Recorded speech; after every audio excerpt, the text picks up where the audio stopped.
Thank you so much, Christine. Look at you all. Wow.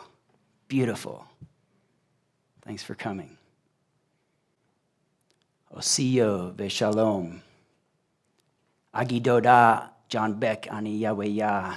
Agidoda ani Gilohi ani Yahweh. Ve ima sheli Yael Spiegel Beck. He Yehuda ve Yisraeli. Dakwado Amoneeta. Hello, everyone, and welcome. I introduce you all first to my parents. John Beck comes from the Ani Yahweh tribe, Ani Gilohi long hair clan. It's my father. And he is a radical Native American activist. My mother is Yael Spiegelbeck, an ex-Israeli Defense Force soldier, kibbutznik from Israel, Jewish Israeli. Both of them quite radical in the way that they thought, and they radically changed their lives based on some of these experiences of being in the military. And naturally, them being my parents, I had a pretty interesting life myself. And I'll share a little bit about those kinds of things. So I stand before you today, eagle feather in one hand, Israeli flag in the other, representing my roots. Before I dig in a little deeper, I just want to really acknowledge the fact that we're here on Fort Lewis College on Indigenous lands. I appreciate that Fort Lewis does the land acknowledgement usually before events and those kinds of things, and I want to acknowledge and recognize those tribes that lived here and continue to live here and influence and allow us, our ancestors, that allow us to be here, to live here, to be educated here, to educate here. So as Christine pointed out, she wants us to get personal up here. She wants us to tell you some of our life secrets. And I'll share some things about myself, but as we used to say growing up, you're going to know too much about me, so I'll have to kill you all.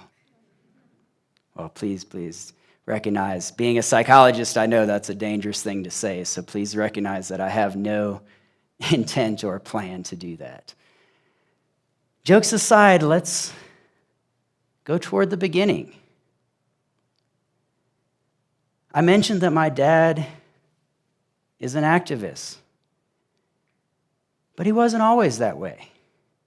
Due to things like colonization and assimilation practices and policies within our country, thinking about the context of my dad being born in 1940, he wasn't connected to his indigenous roots. But he had what would be considered happiness by a Western American concept. He had a 2-story house, 2-car garage, wife, 2 children. He was doing everything right, but he felt a disconnection. He felt unhappy. He didn't have that connection of growing up to our culture. So let me introduce you to great-grandpa Amoneeta Sequoia. Despite having everything materialistically to be happy, my father said, let me go find some answers in my roots. He went to great-grandpa Amoneeta, and he said, please, teach me to be an American Indian. That's what they used to call us back then, the Indians, right? And great-grandpa Amoneeta said, look, if you want to know what it's like to be Indian, walk out this cabin door where he lived in Cherokee, North Carolina, and follow the Trail of Tears. Walk to Tahlequah, Oklahoma. Come back and then ask me what it's like to be indigenous in America today. And believe it or not, my father did that. He took great-grandpa Amoneeta's advice, and he took one horse, packed some things on it, packed my older brother as a baby on the horse's back, and my mother, and they walked 14 months along the Trail of Tears to Tahlequah, Oklahoma. And then he went back, and Grandpa Amoneeta said, okay, now you're ready to learn how to be an Indian. So a little bit about that background. You all know I was introduced as Amoneeta, so you know that that's my namesake. Given the fact that, unfortunately, Amoneeta Sequoia passed away on August 24th, and then I was born September 24th, exactly 1 month later, they gave me his name. Kind of big moccasins to fill. Many times growing up, I was told, you need to be a medicine man. This is your legacy. You need to be a healer. Unfortunately, while my father learned a lot of the ways and some medicines, and even my mother learned some ways, it wasn't enough to be trained in the traditional way to become a medicine man. But as you all know now, I'm a psychologist, psychology professor. And so through these processes, I learned, and I'm going to walk you a little bit along my journey, of how I became a healer. What one indigenous psychologist calls a psychologist warrior. Someone that can heal and help our people, Native American people, through traumas and those kinds of things. And so that's what a little bit of this talk is about later on. So after my parents returned from the Trail of Tears, the modern one that they walked on their own, they sold the 2-story house and the 2-car garage. And believe it or not, they traveled around in a covered wagon to different Native American activism, different things throughout the country. Something like 25, 27 states and over 20,000 recorded miles. Now picture this. My 2 parents, my older 2 siblings, traveling in this wagon, and my mother pregnant with me. And they wanted me to be born in a more traditional, natural way. And one of the ways to do that was with a midwife, and they heard about this hippie commune where this was possible. So they went there to this hippie commune in the middle of the night I was to be born. And at the gate of this community, what did they say? Oh, sorry, there's not enough space for another birthing mother here. And we were turned away. And my family went traveling through the night and found a local family that offered an abandoned house, no electricity or running water, to where I was born. A midwife came over, fortunately. Now, don't get me wrong, I'm no Messiah, please. But that's a little bit of the origins, right? A little bit of where I come from. And so now let's get into my education growing up. I was what was called unschooled, a form of homeschooling that's very much driven by curiosities, interests, kind of Montessori style, if you're familiar with that. Very hands-off approach to education. I can't believe I just came out as a homeschooled kid in front of all of you all. And the World Wide Web later, right? Anyway, this was part of my education. I'll be honest with you, there were many things I was not interested in, especially educational things, like math. I didn't learn math for years. I wasn't interested in it, so I didn't have to learn it. I didn't need it. But I learned the things that I wanted to do. For several years, all I did was read fiction books, just a stack of books every week. That's all. That was my education. That's all I did. And at one point, I said, I want to make a little bit of money for myself.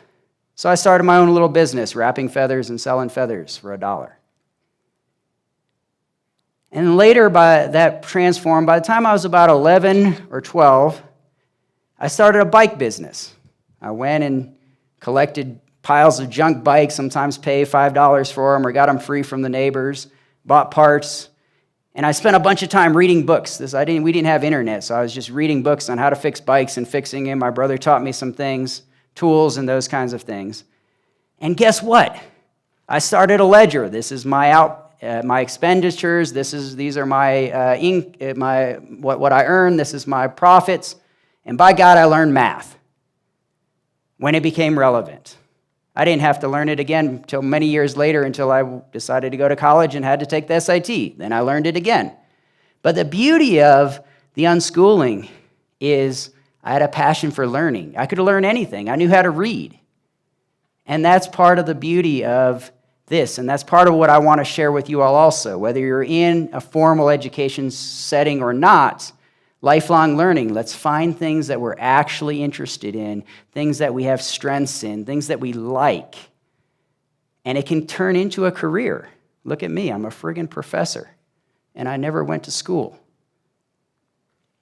So some of this informal education is about, like I mentioned, exploring interests. Very interrelational, learning from the people around you. And intergenerational. I wasn't just with my peers. In fact, I was rarely with my peers. My peers were grandparents and little children of people of all ages. Just the way that we were meant to learn as Indigenous people in a community of many people, on the road traveling. These kinds of things taught us. Right? A lot of that oral tradition that we talk about in Indigenous education. I attended ceremonies. So much learning there, language and songs, etc. Passively bringing in Indigenous ways of being, knowing, culture, customs, values, these kinds of things. The emphasis of Mother Nature, just sitting. The other day, my class wanted to go outside. We sat under a tree and we looked at pine cones. Intricate nature, right? Mother Nature and all of creation. Well, eventually, I wasn't like many of my peers that got to 18 and said, fuck school. I've been in school for 12 years and I'm bored with it. I was interested in learning. I said, oh, let's try college. Why not? Let's go to college. I had 4 different majors, part of this transition of figuring out what I was interested in. I won't go into the details of all the different majors, but eventually my advisor put me in a psychology class, intro to psychology class. I'd never even heard of it. In all the reading, I'd never even taken or looked at a psychology book. But before the first day of class, in those 3 or 4 days before, I had read the entire intro to psychology book, and I said, wait, this is cool. This is for me. This is interesting. It explains the world. It had some deficits. It had some problems. I had some criticisms, but it was great. And I still didn't declare psychology as a major then. I took about 5 or 6 more psych classes before I was finally convinced. But many years later, I discovered a career theory out of psychology called planned happenstance theory. Career theory. And I said, wait, that describes my career. That describes what happens to me. Happenstance career theory is basically this idea of looking at things that you like, looking at things that you're interested in. When an opportunity opens up and it looks like it's something that you're interested in, try it out. If a door opens, go through it. If you don't like it, take another direction. That's kind of what happenstance theory is. In my case, there was a lot less planning. Well, if you really get into the theory, you can add some planning and some intentionality, but most of it wasn't intentional. And once again, look at where I ended up. I'm exactly where I want to be in my career right now. I'm at Fort Lewis College, a place that graduates the most undergraduate Native American students, probably the most undergraduate psychology students in the country. I get to learn alongside of my students about our Indigenous ways of knowing. I get to teach Indigenous American psychology. Isn't that cool? I created a class about Native American psychology right here. So I get to learn these things, and this is where I want to be. And this was simply happenstance. I happened to open my email one day that I happened to have joined a listserv in a community called the Society of Indian Psychologists years before.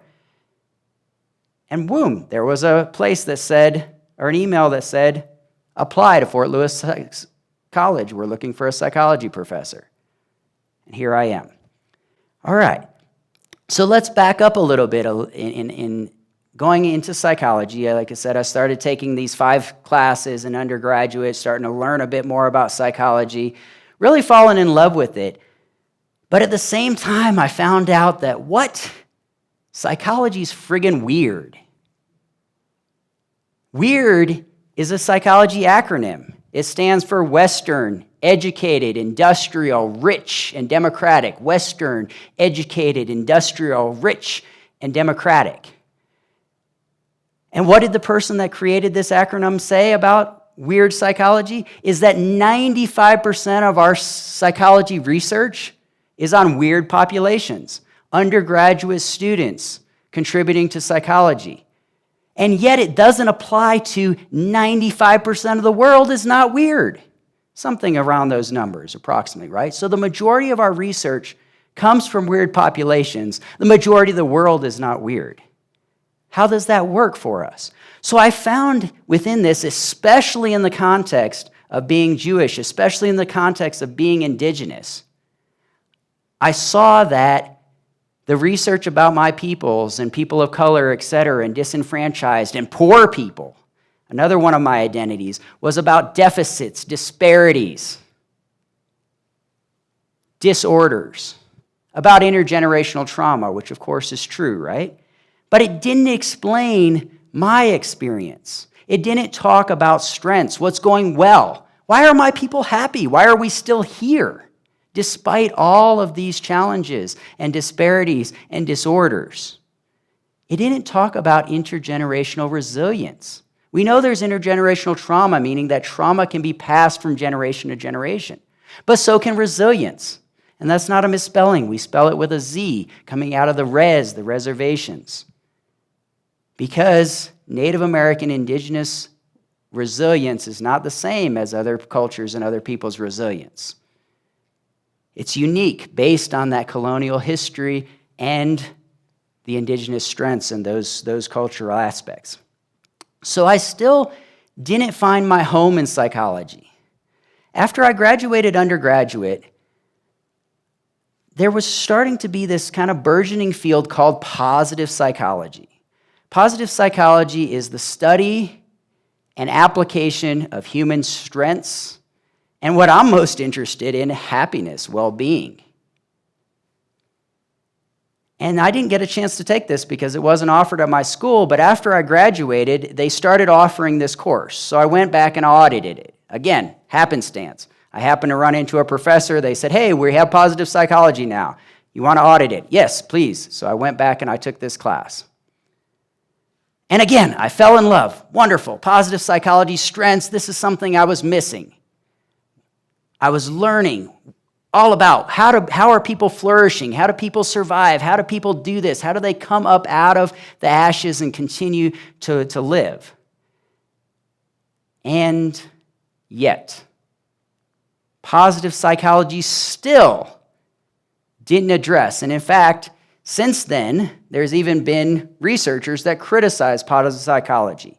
Didn't explain my experience. It didn't talk about resiliency. I already described to you all the indigenous resiliency. It didn't talk about survivance. Survivance is another newish indigenous term from the research that talks about what it is that is survival and resistance. Activism, these kinds of things, the things that indigenous people have been doing to maintain their cultures and communities despite all the efforts of the broader society to try to smash down and assimilate us into these square little boxes. So again, there's been criticisms about positive psychology not being multicultural enough. Certainly not indigenous. At that time, there was not a single study in positive psychology with indigenous people or about indigenous people or a single paper. So I said, there's a gap. Maybe I should continue learning. Maybe I should go to grad school, get a PhD, learn about these kinds of things. So I wrote my letter of intent and applied to 17 grad schools, all PhD programs in counseling psychology. And I swear to God, I went back just to check. In my letter of intent to all of these 17 schools, they always want to know, what kind of research do you want to go? What are your interests? Maybe coming out of some of those hippie roots, I said, I want to study peace, love, and happiness. And by God, I've made a career so far out of peace, love, and happiness. I've written papers and published papers on peace and conflict studies, certainly related to my mother's homeland. Happiness, or let me, that is basically what I love. That is most of my career, happiness, particularly people of color and indigenous, which I'm going to spend most of the rest of the talk talking about indigenous happiness.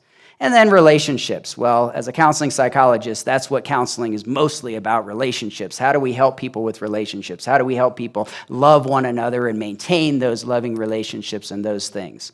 And I've also written on that. But let's get into indigenous happiness. So my master's thesis was on balance between salient life domains and need satisfaction and its contribution to subjective happiness.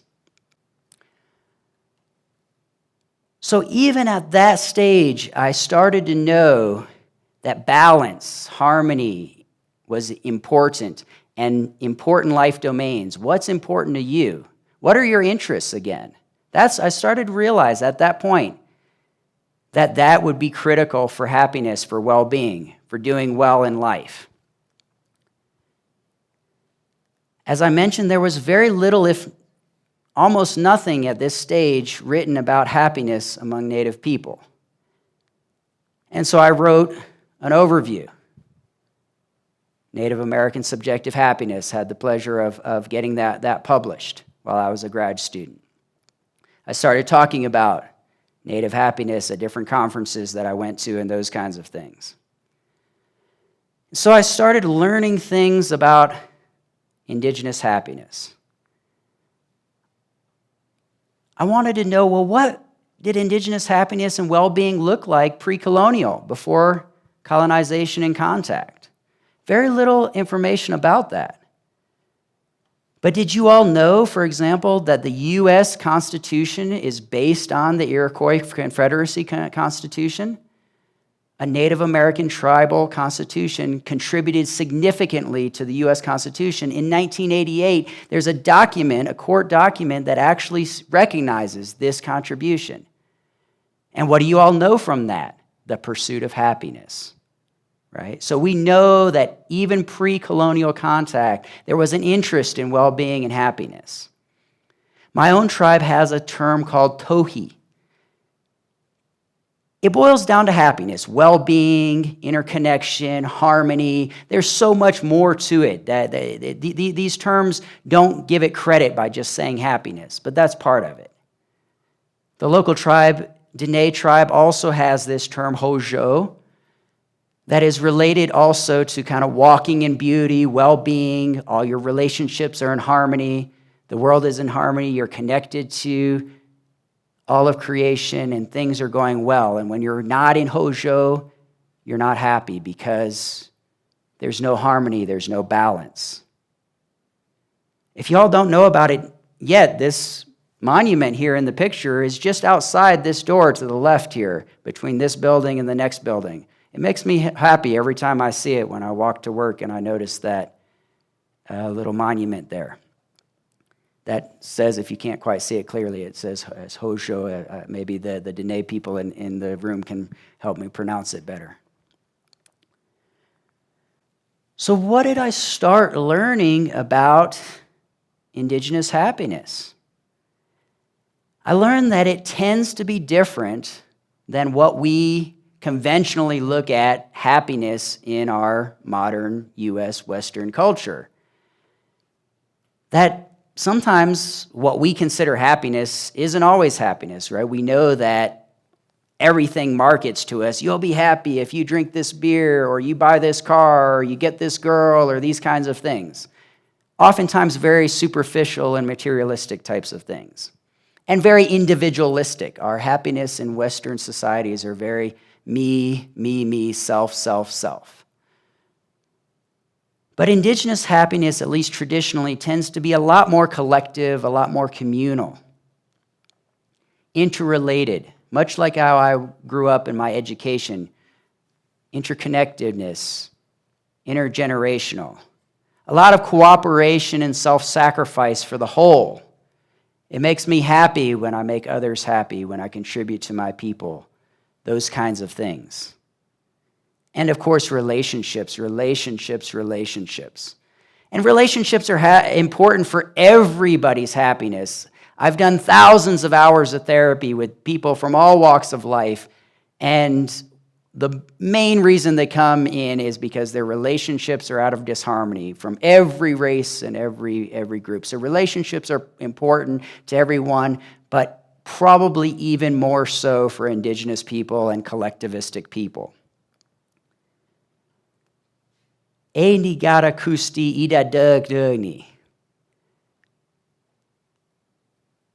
This is a concept that, to my knowledge, every indigenous culture has. Some of you may be more familiar with the Lakota phrase, not my language phrase, of Mitakuye. This is the idea of all of our relations in creation. And when we say all of our relations in creation, we're not just talking about the two-leggeds. We're talking about the four-leggeds and the one-leggeds, the trees, all the living entities and the non-living entities that we also consider entities as trees and rocks, and all of creation expanding out, not just here on Mother Earth. So that's an important concept for balance and happiness for indigenous peoples and well-being. A bit more. It tends to be much more spiritual, connected to our spirituality. And despite the fact of assimilation and colonization that tried to strip indigenous peoples of that, they continued to practice their ceremonies until 1978, when it was illegal to practice spiritual practices, but they continued to be done underground. Harmony and balance, as I pointed out, this connection with Mother Nature, with Mother Earth, tends to be a whole lot more holistic instead of just one thing. And humor. If any of you have ever had a Native friend or you're a Native yourself, you know there's a unique Native American humor. I started out saying that I might kill you all, right? This is humor. Makes us happy. Just smiling, we know that scientifically now. Even if you do a fake smile, there's a thing out of India called laughter yoga, which is just faking it till you make it, and it makes us happier. So much less materialistic. So moving on my career, I need to talk a little bit about research here, right? I wrote my dissertation on the relationship between decision-making style and self-construal and the subjective happiness of Native Americans. So continue to pursue this idea of Native American happiness from a cultural perspective. Self-construal is a Western psychological aspect that looks at things like collectivism and individualism and those levels. Anyway, I won't get into the big details of that. I had the privilege of publishing some of the work from my dissertation study in a decent psychological journal, which is actually a big criticism because a lot of times we do research as Native people, but it actually doesn't get into the bigger journals. It gets into smaller things, et cetera, like that. And then through kind of making my name as an indigenous happiness expert, I still don't consider myself an expert, but I'm working on doing that. This last year, they reached out to me and they said, hey, we're doing this book called Happiness Across Cultures, Views of Happiness and Quality of Life in Non-Western Communities, or non-Western cultures. They'd already written it before, but as I pointed out before, there's a lack of Indigenous perspectives. And they said, we're going to republish this book, and we want a chapter from you on Indigenous happiness. So wow, what an honor, right? Starting to be recognized as someone that knows a little bit about this. But beyond that is the fact that this is starting to develop positive Indigenous psychology, looking at strengths and thriving and happiness for Indigenous people that didn't exist or barely existed when I was a student myself.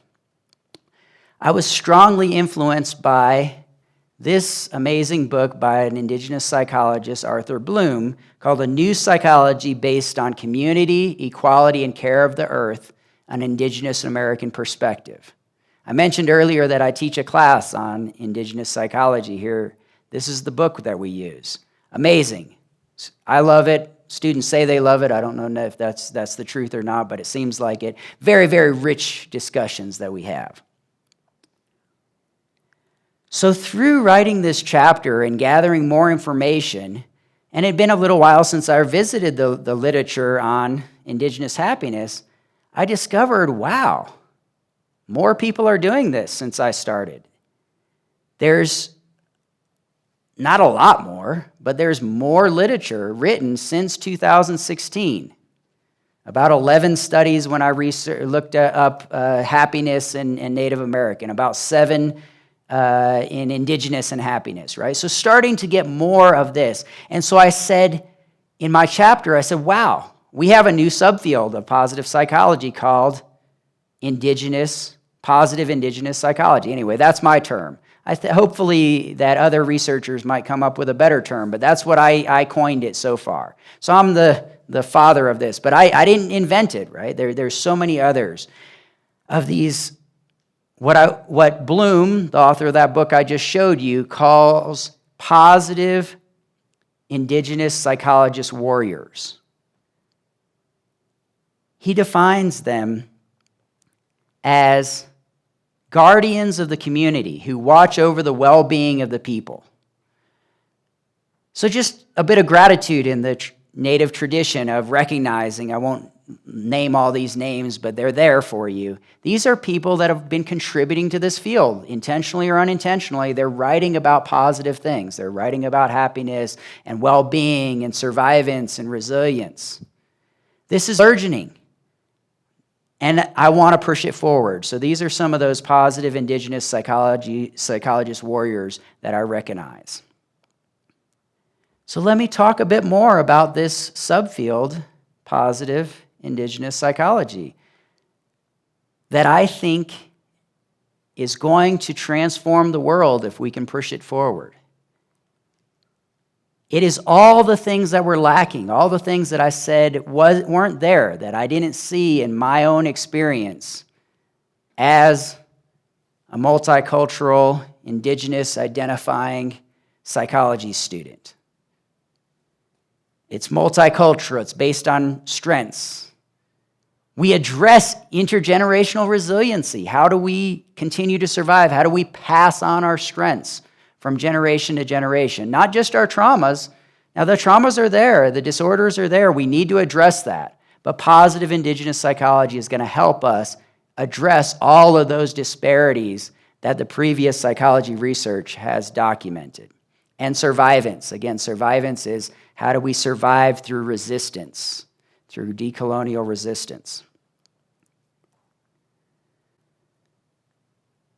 So I believe so strongly in this that positive Indigenous psychology can reduce these negative consequences and negative effects of colonization. We've already seen this in some of the research. It's happening here at Fort Lewis College. We're graduating huge numbers of Indigenous psychology students. We're graduating people that are not Indigenous, but are gaining some perspectives of Indigenous within psychology and other fields. It can transform education. We already have blueprints on how to do this. It can prepare students for an unprecedented future. I don't need to harp on all the problems that we have in the world and that we're going to continue to have. We're going to have problems that we don't know exist. And we need you all, our current students, to help us with them. And that's what you all are going to do. You're going to have the tools to prepare for this unprecedented future. And I want to go back to my informal education and encourage you all to design your life in the way that you want to do. In fact, we have a life design center here, not just career design, but design your life in a way that you pursue your strengths, your interests, and more specifically, your culture. We know from the research that traditional culture and traditional ceremony is treatment. All those disparities that we talk about in the psychological research for Indigenous peoples, like high suicide rates and addiction rates and poverty and lower graduation rates and all of those things. When we go in for a couple of years and we teach communities their traditional culture, those disparities rapidly reverse. So quickly, it's amazing given the fact that there's been 500 plus years of colonization to make these disparities, and yet a couple of years of culture can start to rapidly reverse that. That means culture is treatment. It shifts from those deficits to strengths. It heals the intergenerational trauma. This is where positive Indigenous psychology can help us all. And we put creation at the center. How do we move our creation forward rather than just our individuals? How can we help all of creation have good well-being? When the earth and all of creation is out of balance and out of well-being, none of us can be happy necessarily, because it's only those that are at the top of the hierarchy that can have the privilege and the benefits. So positive Indigenous psychology empowers Indigenous Americans, but I think it can do more. I think it will not only help Indigenous Americans have meaningful and sustainable happiness, but all of us. All of us need important relationships. All of us need balance within our life and creation.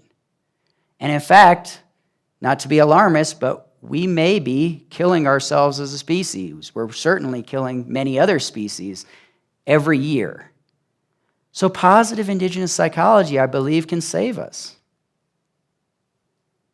Can save our species, other species, and possibly all of creation in the long run.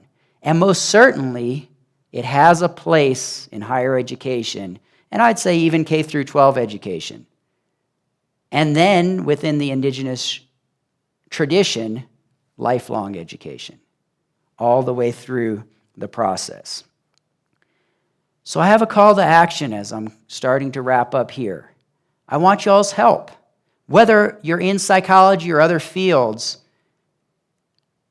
all of you can have a role. We're in this together. In psychology, we call it a superordinate goal, meaning that it's something that transcends individuals and all of us can work together. Think about how most of the world contributed to trying to stop the spread of COVID. That was a superordinate goal. Everybody that contributed to something like that. That's what we call in psychology a superordinate goal. So help us move positive Indigenous psychology forward. Let's have discussions, traditional talking circles. Let's do research on this. I can't do it alone. Practice. Let's bring it into our practices, whether you're a mental health professional or a public health professional or whatever field you're going to be in, educator, science, STEM, et cetera. You can bring some of these concepts in. Let's actually make policies. Let's throw money at it. We knew in our current society we need money, so let's fund it. Let's offer training and education. So I close by saying, E nigata kusti ida dagdani. To all our relations in creation, help us save each other and band together to promote more global and possibly even creation-centric happiness to all our relations in creation. Wado I todaraba. Thank you very much. If you all want to find me, you can find me on Amoneeta.com, Amoneeta@fortlewis.edu. You can call my office Monday to Friday. I'll probably answer or call you back. Thank you very much. Wado todaraba.